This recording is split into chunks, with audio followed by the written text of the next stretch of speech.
Welcome to the WP Builds podcast, bringing you the latest news from the WordPress community. Now, welcome your hosts, David Wormsley and Nathan Wrigley. Hello and welcome to the WP Builds podcast once again. This is episode number 73, entitled Why Smart Slider 3 Might Make You Think About Using Sliders All Over Again. It was released on the 26th of April 2018.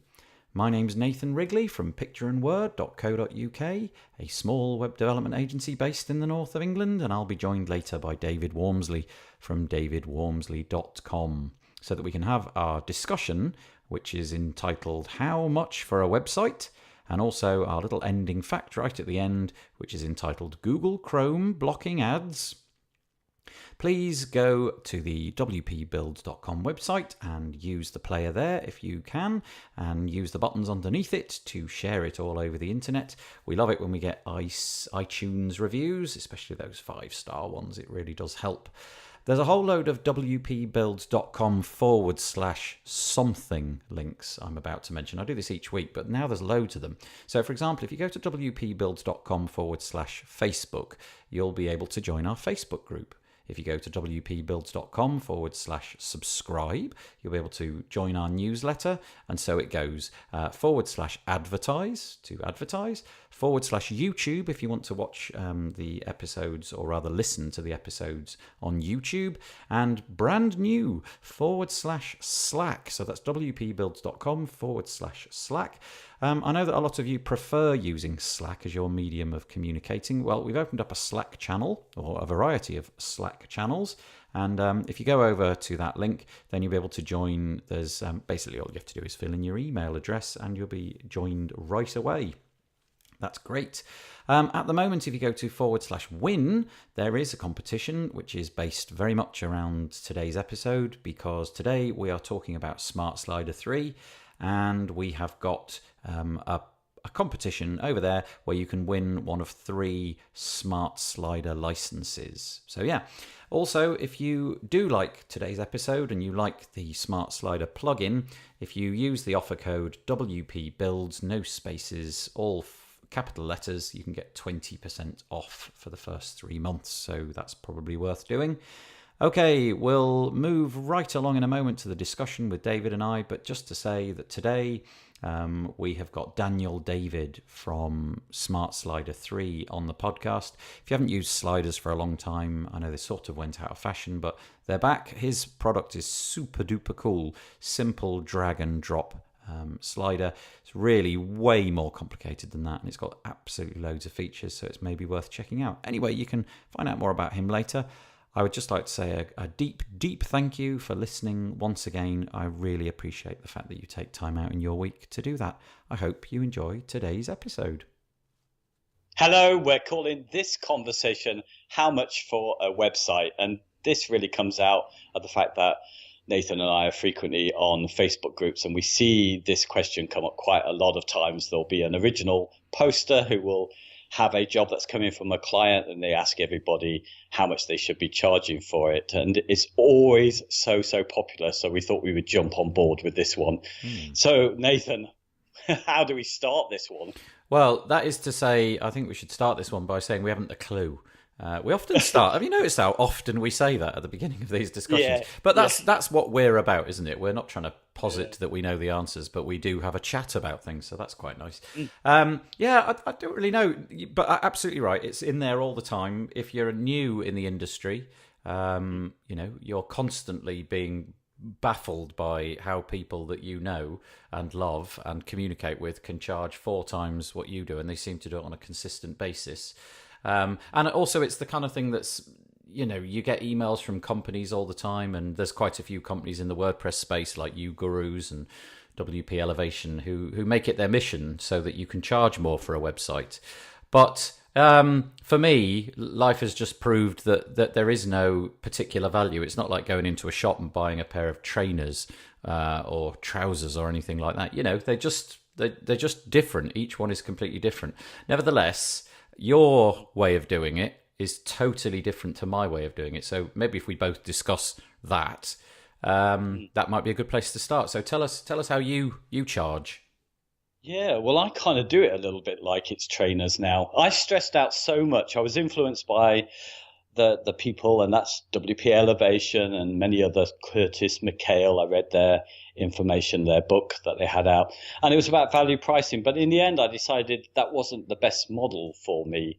It was a lot easier with the jobs that naturally came in via a friend of mine and just friends and family extended. They were low budget clients, and it was a lot easier when they wanted things to be able to sort of say, okay, let's break it down into different jobs that might happen on a website or a project and just charge that. So that's where I'm moving now. So everything is almost getting a set price, which is, I guess, what most people don't do.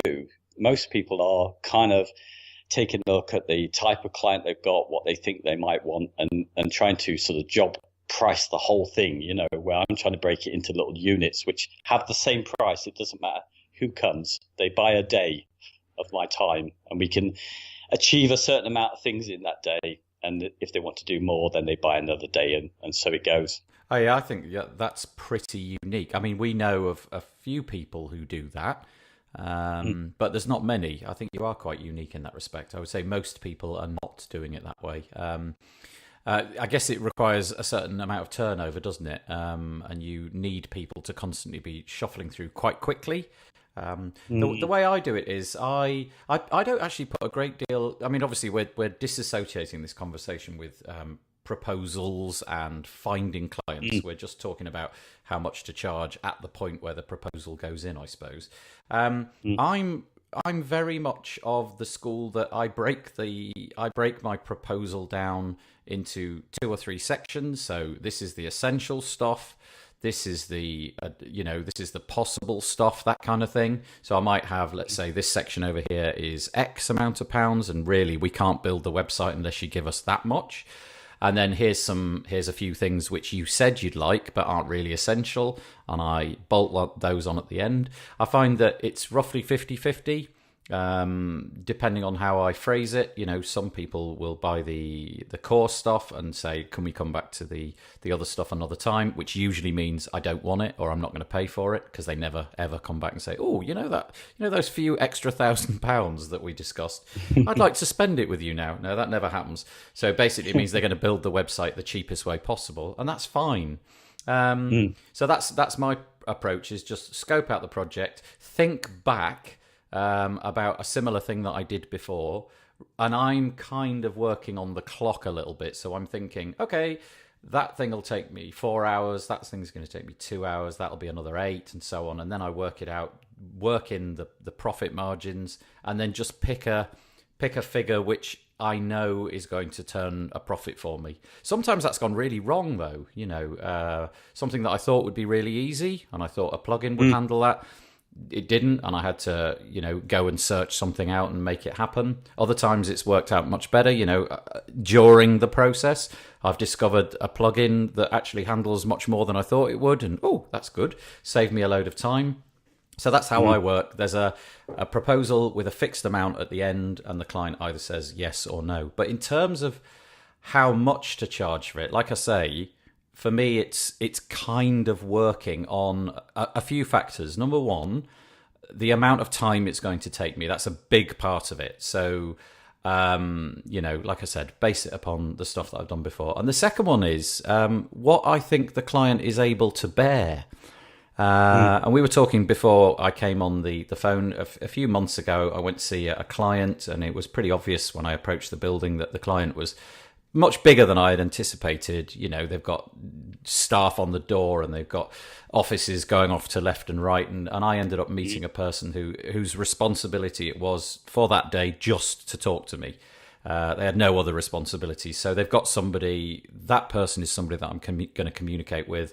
The building's big. Everything looks like it's ticking over nicely. Multi-million-pound business. We're all good. So I put in a different price from the lady down the road who's selling bolts of cloth.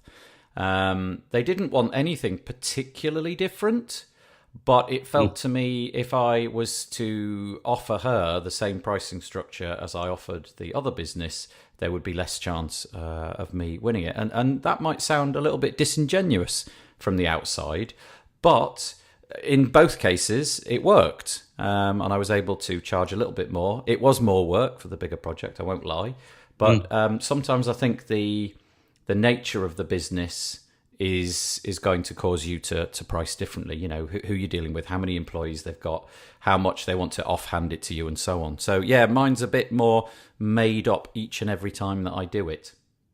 Yeah, but are you thinking, you said the one that you charged more for took more time, and are you not subconsciously allowing for that, the fact that that type of client may be more pedantic over certain issues and that will take up more time? Yeah, I think so. And also, I kind of work on the basis that if there's just one person in the business, it's typically worked out for me that they've been less fussy because there's one pair of eyes, or if it's a tiny little business, there's one pair of eyes, and so very quickly you know that one person, if you say, how does it look now, that one person's going to come back to you tomorrow and say the truth. Whereas if it's a big business, you say to the person who's supposed to have responsibility, oh, what's it like? And then typically you get, oh, well, this person thinks we need to do this and this. So there's always more stuff iterating to be done when it's a big business because everybody wants to get their hands dirty on it. So yes, you're right. I do, because I sort of subconsciously know. But also I think there's a bit of me which is... it's going to sound a bit grandiose if I use the word philanthropic, because it's not that. I need to turn a profit. That's the truth. But I kind of do like to make the pricing. For example, if it's somebody I know very well, that will be a different price. And if it's somebody who's doing a startup and I can sort of perceive that maybe there'll be additional work coming down the line, that reflects the price a little bit as well and usually drives it south a bit. So there's lots of factors at play, really. Yes, I definitely think the thing you were saying about multiple stakeholders, that's got to have an influence in the website cost, because if you've got to bring so many different people on board with a project, that takes time. Well, my experience is they're usually less bothered about asking for changes. The one-person shop, this lady selling bolts of cloth, it was just a discussion straight from the hip. And you know that if she said, yeah, I like that, that's actually what she meant.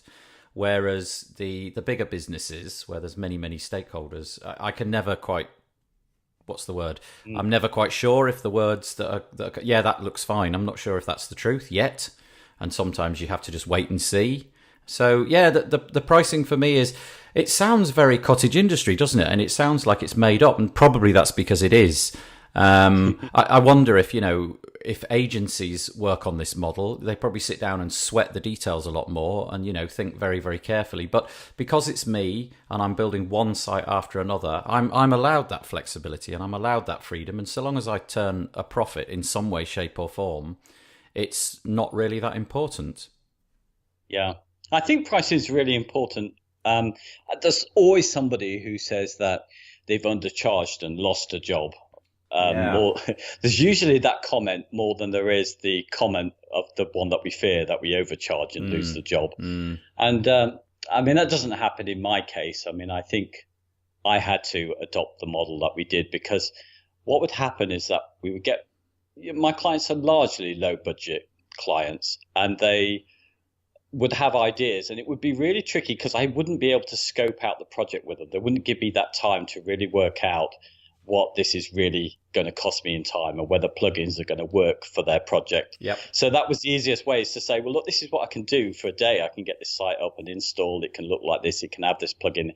And then they would keep buying on, and they would have to come in on the risk with me if it was a bigger project. Yeah. Did you ever charge for the preamble to building the website? Because I know that's a thing that some people manage to do, but I've never yet charged for that sort of orientation session at the beginning where, give me a day's pay and I'll come and sit with you and we'll work out what the proposal's going to be. Do you know what? I have got this, as I'm selling everything as a kind of shop product, I was intending to put discovery period as a day that someone could buy. Yeah. And I haven't done it yet because effectively the projects that have come up so far, we know where we're going with them, fairly simple ones, Right. and they just buy the day, and they might have to buy another day if it's not complete, and that will include that. Because my day isn't necessarily a full day. They will book a day, but we will start with some of the communication on that day beforehand. Right. It just means there's a deadline. That's all it means, really. Yeah. Do you so discovery I think is quite a valuable service to sell, and I know that a lot of people do succeed in doing that, because you're not selling the proposal, you're selling this is what you should do with a website, and then in theory if they don't go with you, they can at least take that document and give it to somebody else and say, look, this is what a professional has said we actually need. I've just never done it. It just hasn't been something that I've ever sat down, and because at the point where I'm sitting in front of them, I kind of feel, well, I'm pitching now anyway, and you're going to tell me what I need to propose for, and to be honest with you, I'm out of the league of I'm not in that area where people have got a £1,000 discovery budget, or 200 or 500 quid, whatever it might be, discovery budget. For me, very often it's more about, look, come and tell us what you'll build, and then give us a price in the next few days. That's just the way it's worked for me. Yeah, I think so. Mind you are Nathan Wrigley from WP Builds. You should be able to charge this. I don't know what that means. I'm the other guy from WP Builds. No, I tell you, this podcast hasn't made a blind bit of difference to my business, in a sense, because if it's an interesting discussion to have, we won't dwell on it long, but because we are talking to fellow WordPress people. This podcast is never for clients, so the purpose of this isn't that, really, is it? One day I might say, but I'm Nathan Wrigley from WP Builds. Do you not know who I am? And they'll promptly say, no, there's the door. Do you have a discount? Oh, no. Actually, yeah, that's a thing. That's a good one. I've decided no discounts ever for anybody. Period. Yeah, absolutely. So not even upon renewal of your yearly contract or anything like that? No, well, let me just think about that. Yeah, I decided, no, there was nothing in there that's going to be discounted. I played with that. Do you know what? I think you have to make your decisions how you're going philosophically when you're charging for websites. Yes. And I decided I would play to what I like, what makes me who I am. And I'm very straight talking. Value pricing doesn't work on me personally. I try and avoid things like Starbucks and Apple, who do value pricing. It's in my nature to be straightforward. I won't knock off a few quid off the price, so it looks lower. Yeah. So, and I've decided that's me. So I'm going to present everything I do that way. No discounts, none of this sort of salesy stuff, if you like. It's just going to be straightforward. Yeah. I've had a few moments where I've had conversations on the phone where, some people are so confident, aren't they? They phone up and say, look, we're ready to go ahead. In fact, this happened to me last year. We're ready to go ahead with this project. And actually this particular project that I'm alluding to, it was worth my while having it. But he said, before we do that, we need it for X amount cheaper. And it was one of those heart-sinking moments. It's like, oh, goodness me. What do you say? What on earth should I say? In the end, we found a nice compromise. They didn't push it too much, and I was happy to say, look, okay, if you really must push me like this, that's fine, but you have to understand that you've done this for me, so there might be a few less iterations, or I might not be on the phone quite as much as you want, and so on and so forth. I can't remember how I couched it. But I hadn't really discounted until that point. But the persona of this person kind of implied to me, look, either do it or don't. So I did, and it worked. But I don't want to be in that position again. But it wasn't such a significant amount of money. Speaking of which, we had a conversation before this discussion started, and it kind of feels to me like your personality is utterly crucial to this discussion. In other words, if you are I don't know what this means, but if you're like a born salesman, if you're the kind of person that can hold the room, and you are able to talk, you don't get flustered, you don't get embarrassed by talking about money, you're very confident in what you do. I wonder if those people are the people who can achieve high prices consistently, because of their personality type. Whereas the more, should we say, shy, introverted people are going to find it more difficult to look people in the eye when they're talking about money. They've maybe got a reluctance to talk about money, embarrassment around money conversations. And so they're more likely to fall into the trap of going lower. Am I talking rubbish, or do you think there's anything in that?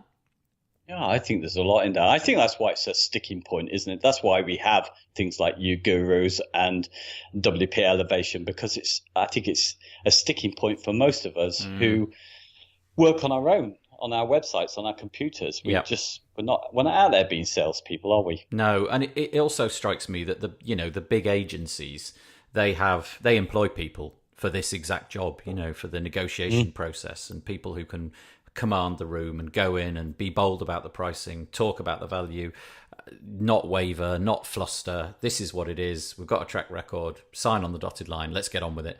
And I know people like that. I know people who they just sort of have that. They ooze success, and they have that confidence about them. And at those moments, I don't know if I am that person. Sometimes I can pretend to be it for a little bit, but I don't know deep down if I am that person or not.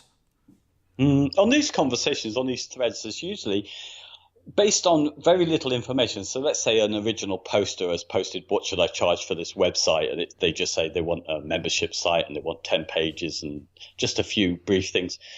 There are plenty of people who will just give a figure based on that very little information. It's going to be that figure. And I find that really interesting that people do that. They just decide any job, I guess, that's got that kind of level of complexity, often not much, is worth this amount of money, and that's their figure. Yeah, well, if it works and you've got enough interest coming through the door, you've got enough people dialing your number on the phone or emailing you, I guess you can charge it. The difficulty, of course, is when you're in that position where the phone isn't ringing, and you're struggling to make ends meet. You're gonna be forced into the winning the price war at any cost. It's difficult. What's interesting to me, I've just come back from WordCamp London several days ago, and you meet a lot of people from different walks of life. Some of them, like me, solo people, just doing what you do, and then you meet other people from great big agencies, and they've got a process for everything. And I'm not sure which is the best way to go. I love the freedoms that this gives me, but it gives me headaches around these exact subjects. But I can sit in my office at home and do things like the podcast on my day off. I have to deal with everything. I have to meet the clients, deal with the clients, propose to the clients, do all of that. But then the flip side is I get to do things like go to the beach this afternoon or talk to you on a podcast episode. Whereas if I was in an office with a process and a structure and everything was well thought out, I wouldn't have those freedoms. So it's a bit of swings and roundabouts, really. Yeah, absolutely. One thing that comes up, I think, in these threads as well is that people often make the point that they're selling their skills and experience, not necessarily the website, and that's the main thing, that just the price. And I always wonder about that one. I think that's fair comment. You are, because there's years of experience that comes into this, but it's not very quantifiable, is it? I always wonder how you get that over to a client if you're using that as your main price differentiator, your skills and experience. How do you prove it? Yeah, I guess you need a portfolio and a bunch of people standing behind your back with testimonials, people who they know that can categorically say, yeah, this guy knows his stuff, he'll deliver on time. And it does come down to those things. And I guess the longer you've been in it, that would be a good thing to say. If you are new to this, the longer you've been in it, the more things like this you work out for yourself. You can make a living doing this by yourself without ever watching a YouTube video or ever doing anything. You'll figure it all out. But sometimes watching those videos is a bit of a shortcut and a way of doing it. But to sum up, how much for a website? I've no idea. It's up to you. That's me. It's up to me. I can charge whatever I like, because at the end of the day, I'm not beholden to anybody. But I guess if you've got more people, more mouths to feed, a business that you're running, you've got to be a little bit more serious about it and have more of a process than I do. Yeah, Do you know there's more in this conversation? We must do something branching off there. I thought of a whole load of things we should Yes, talk about, but me too. I think we'll come back to it. Yeah, things like selling your time for, time for money, those kind of things. Yeah, interesting stuff. So should we knock it on the head there and get on with the interview? Yeah, great. Okay. Hello and welcome to the interview part of the podcast. Today, all the way from Hungary, I have Daniel David. Now, I've probably messed that name up because there's probably a Hungarian pronunciation, but nevertheless, he's been forgiving enough to say that I can call him Daniel David. So, hello, Daniel. Hello, Nathan, and thank you for the invitation. No, you are very welcome. As always, there is a purpose behind these interviews, and Daniel is here on behalf of a company called NextEnd, who you've probably heard of before, in all honesty. They have a heritage of releasing high-quality WordPress plugins, and Daniel's here today to talk about one which actually came to me through David Wormsley, because David Wormsley is a user of this, and it's called Smart Slider 3. Now, you've probably come across plugins that are similar to this. The intention, of course, is to occupy a large part of the website. Very often it's on the homepage at the very top, and for things to, well, traditionally slide in and slide out. But Smart Slider 3 is a little bit more fully featured and complicated. So that's what we're going to talk about today, Smart Slider 3. So my first question, Daniel, if that's all right, is... Yes. Many years ago, say 5 or 6 years ago, sliders were all the rage. They were very common. Everybody was using them. Just about every website had them.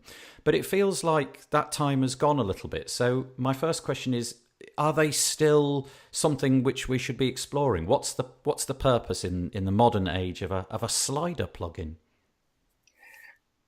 It's a really hard question, firstly.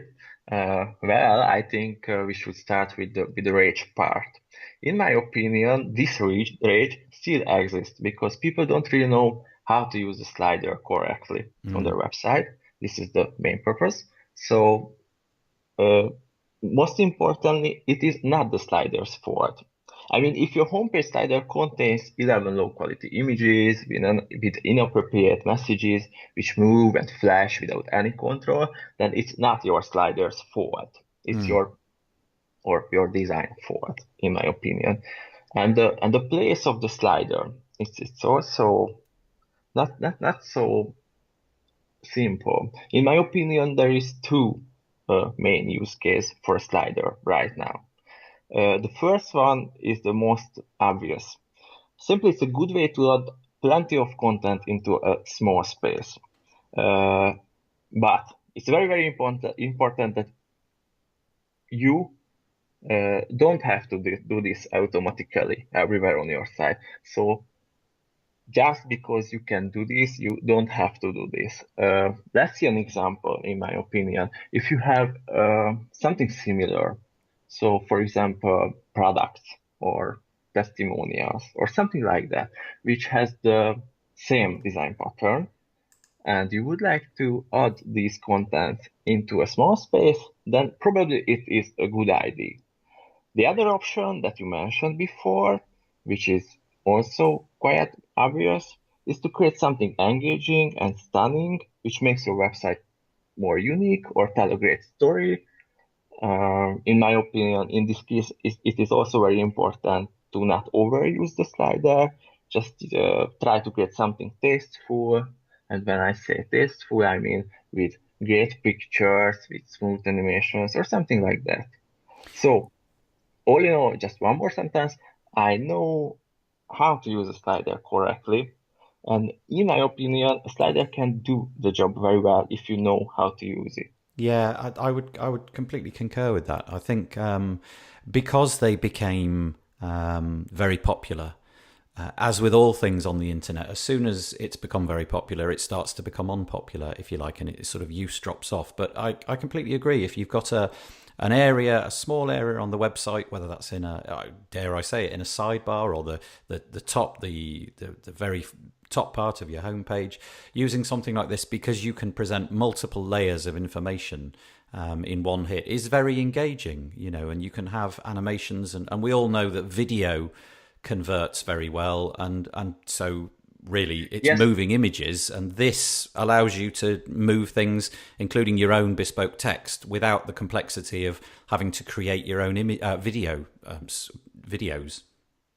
yes. The engaging part is I think it's familiar for your audience. I Mm, mean, the different layers and text can be looks really, really good. The other part, when you create, for example, a testimonial slider, in my opinion, it is very great because let's see a use case. For example, if I go to your homepage and check your site on my mobile, then probably I don't.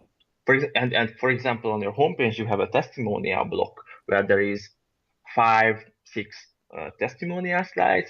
Then without a slider, I should scroll over the five or six testimonial slides, which is a plenty of content. mm, And if I'm not interested in it, then probably it's not a great user experience for me. mm. If I would like to check your product or your testimonials, then on a mobile, it's very, very great just to swipe right or swipe left. Yeah. The the product itself is, I mean, these things are incredible. I don't know how you go about building something like this, and we'll talk about that a little bit later. But if you were to, if you're listening to this podcast and you want to look at this, you actually go to Smart Slider 3. Now it's the number 3, so it's all as one word, smartslider3.com. You'll get right on the homepage. You'll see probably the plugin in evidence actually, and it's got its own terrific UI. It's a bit like a page builder in that there are sections which you can drag and drop in, and then you get like an inspector area where you can tweak those settings. I mean, it's incredible. Really, it's fully featured, isn't it? There's an awful lot in there. What I would like you to do, if that's okay, is tell us what are the fantastic bits that you're really proud of in Smart Slider 3. What are the bits that, if you like, separate it from your competitors? Okay, so you get the best point of the product, in my opinion, because it's not just a slider, it's much more like a visual builder Yes. software. I don't really like to say it's a page builder because I know there is a plenty of page builder Yes. where the page builders simply better because they are faster. It doesn't matter it's Elementor, Divi, or Beaver builder, eh, but these softwares are simply better for create something simple. But when you need something really stunning, then Smart Studio 3 can really shine because I think the most important feature, which is really great, is the two different slide editing mode. The How should I explain? The first one is the canvas mode. It's like Photoshop or any traditional slider software. So you have a plenty of layers. You can move them absolutely freely, and I think it is the ordinary way that you know from other slider softwares. Yeah. The other slide editing mode is the content mode, which is kind of like in the page builders. So you will be able to add rows and columns and drop your layers into these containers. Mm, so, okay, so now we have two different mode, the canvas mode and the content mode. The best part is that you can switch between these modes anytime. It's something totally new, and as I know, there isn't any similar software on the market or on the web where you will be able to build like in Photoshop, but also it's quite simple like a page builder. So first of all, I think this is the best feature probably in Smart Slider 3. Also, with Smart Slider 3 is very important. It's an all-in-one software. I mean, you will be able to create full width sliders, full page sliders, carousels, or blocks. And it is also very important that you can create simple blocks with beautiful animations or for your hero section, and you don't have to create slides if you don't want. Just a simple part of your website where you need something extra, something engaging. So with the content area, you're able presumably to take things like the featured image, the title of the post, and the author, and things like that, and play with those and allow those to, let's say, on archive pages or singular pages, to have interactive, beautifully animated sections which might show the title and the featured image and some of the content itself, those kind of things. Yes, in the content mode, you should use, of course, mostly text and images. And for the canvas is decorating and for animation mostly.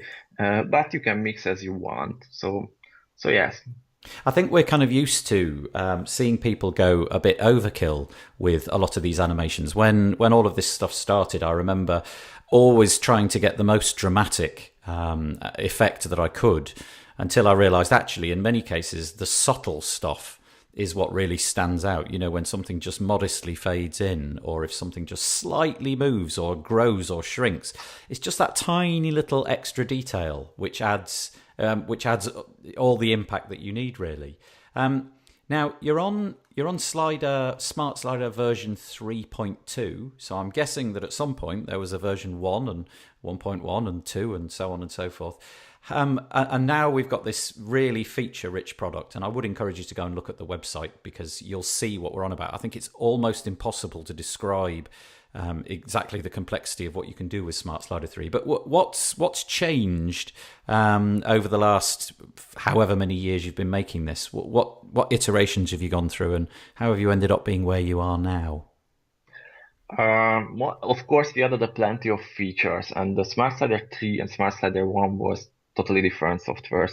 I mean, now we are focusing mostly on user experience and on the core product. We don't really want to add an extra unnecessary feature or an extra unnecessary animation because we don't believe in this. I am the product designer of this software, so my goal is to create something which works for almost everybody. And I don't really want to create something bloated, something which is overkill on your side. As you mentioned, it's very important if you create an animation that creates something smooth because less is more. Mm. Do you, now that we're moments away, really, it feels like now, from Gutenberg, has that been a good thing for this product, or has that required a lot of re-engineering, or is it just going to be more or less exactly as it was? We constantly talk about Gutenberg, and until the day it's finally released, we're going to keep talking about it, I think. But how's that process been for you over the last few months and possibly year, developing for that moment in time? Honestly, I as a designer, I'm on the other part of the internet. So I really like Gutenberg. I'm sorry, guys, I really like Gutenberg. No, I think that's good.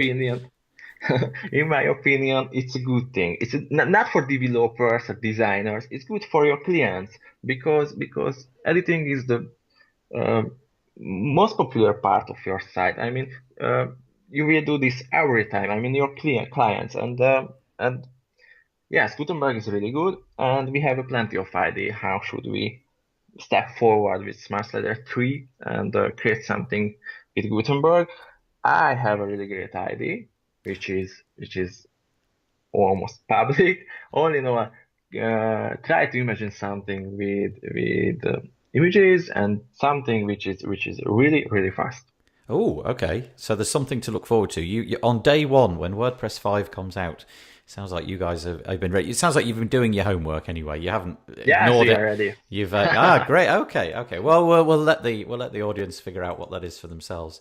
One of the things I would say about a product like yours is that because it's so complicated. Well, that's the wrong word to use. It's not complicated. There's just so many options. Yes, it is the best. There's just so many buttons that you can press and so many choices of things that you can drag in, and then the inspector reveals more options, colors and padding and left aligning and right, everything, and you can use taxonomies and categories and all of that to drag certain content in. It's kind of overwhelming to begin with. And so the thing that strikes me about a product like this is that what I'm going to be doing as soon as I buy it is I'm going to be leaning very heavily on your support, because I'll want to get it from the experts exactly how to use it. So what do you do in terms of getting people from zero to hero? Do Do you have chat support or email support? How long does that take? Do you offer tutorial videos to help people like me, and so on? Currently, we have two amazing dedicated supporters, Ramona and Gabor. I'm really proud of our support team uh, because, in my opinion, we are really, really fast, and the quality of our support is amazing. I mean, really, go to WordPress repository, stop the podcast right now, and check our reviews because this is the best way to check the quality of our support, in my opinion. Uh, yes, I know exactly what it means, good support, and for me, uh, it's like little. So if you would like to create a good product, then it's a must-have thing. You have to create something which works on your client side because it's obvious. Do you, how long normally? Because, depending on which product you've bought, they offer the support within 24 hours or 48 hours. What's your target for replying to support requests? The official time is around 1 business day. Perfect. But if I check, we are working with HubSpot, and usually if we are in business hours, then we write you back in minutes, Oh, really in minutes. But wow. of course, it is in email. And if you go to our, we have a Facebook group, Yep. and if you go to our Facebook group, then you can read a plenty of really, really positive review Oh, so that we are you have how a dedicated Facebook group? Yes, but we are not so active there. Okay. Okay. And, No support in there, but there's lots of people helping each other uh, out. we Yeah. try to support those comments too. Just it. I don't know what should we do there. No, I mean, we have a Facebook fan page where we try to post our news and new videos or something like that. But in the Facebook uh, group, we try to help our users. But usually the email support is faster. okay, so just looking on the Smart Slider website, if we go to smartslider3.com/pricing, we'll notice that there are 4 tiers that you can have. There's a free tier at $0, obviously, which you can tell us about in a minute and how many users you've got. There's a single domain usage license of $25. There's a business license with giving you 10 domains for $100. And then there's the unlimited license for $200. How many people are using this plugin?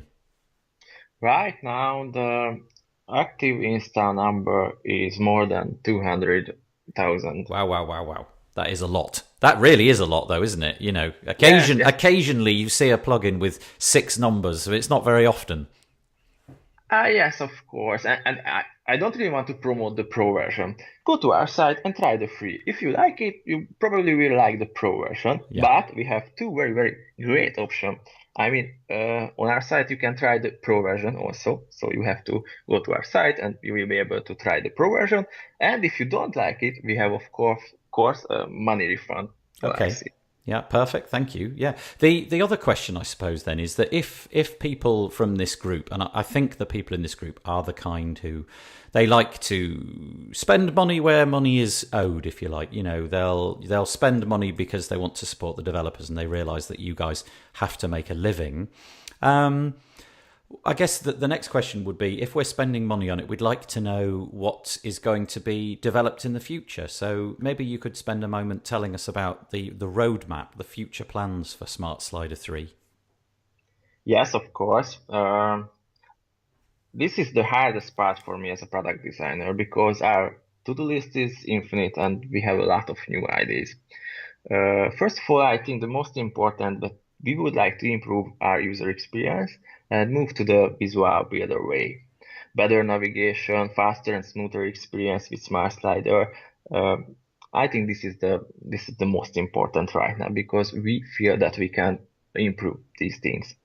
Uh, in addition, I have a brand new idea to create a slider as simple as possible. I would like to implement a feature where the users only task is to pick images from pages or posts. So imagine something which is out from the plugin, and you will be able to create a slider from the page or the post editor. And you don't have to go into the Smart Slider admin and create a slider and then go back and paste the shortcode. Just you can leave or you can stay, I mean, on the page or post editor. Huh. Also, we would like to implement Divi, because Divi with 3.1 hopefully will add more feature for us as developers. These cooperations are quite popular. Previously, we have cooperation with Beaver Builders or Site Origin. So we would like to continue this integration. And of course, there is a plenty of gimmick. I think gimmick feature is on the way. Like I don't really like these features. I'm sorry, guys. I am that person who like smooth and simple animations, but I know there is a plenty of user and customer out there who needs something which is flashy or something like that. So I'm sure we are going to add new type of animations, typewriter effects, or something like that. There's always a use case for the stuff that most of us, Yes, 90% of us and will never touch it, but there'll be 10% who are hardcore fans of the blinking text or the typewriter effect. Yeah, you see it all over the place. So I mean, what we can take from that is that you guys are committed to this. This isn't something that is going to go away. You've got some ideas and they're going to be implemented. Yes, and it's very important that we have a really great slider library where you can start from with more than 100 ready to use slider. Of course, we would like to add new layers. We would like to add new controls and everything like that. I would say that it's been an incredible experience. So thanks for having come on. The reason I say that is because we had a few email exchanges before we began this conversation, and Daniel was how to describe this. You were questioning me about whether your English was going to be up to scratch. I thank you very, very deeply for making the effort. I know that English isn't your favoured language. If we were to conduct this in Hungarian, things would have been an awful lot easier for you. So thank you for taking the time out to do that. I appreciate it very much. What I would say is that a podcast is really not the place to demonstrate what this slider can do. The intention, I suppose, is to pique your interest and think, okay, it's been years since I used a slider, or it certainly haven't looked at this one before. It's definitely worth checking out. It's not like one I've used before. It's much more feature rich. So go to smartslider3.com and check it out. And like Daniel says, there's a very feature-rich free version, but you can go anything up to $200. So, Daniel, again, thank you for braving the English language and coming on to talk about your products today. I appreciate it very much. Thank you for the invitation, and bye-bye. Bye-bye. And today's ending fact is something that Nathan just discovered, which is on the verge.com. And Google's Chrome is ad blocking. And apparently this has happened since the 15th of February. Yeah. Yeah, so it's all of those kind of annoying pop-ups that have got video and auto-playing sound and full-page adverts starting to get blocked by Google Chrome. And I didn't even know.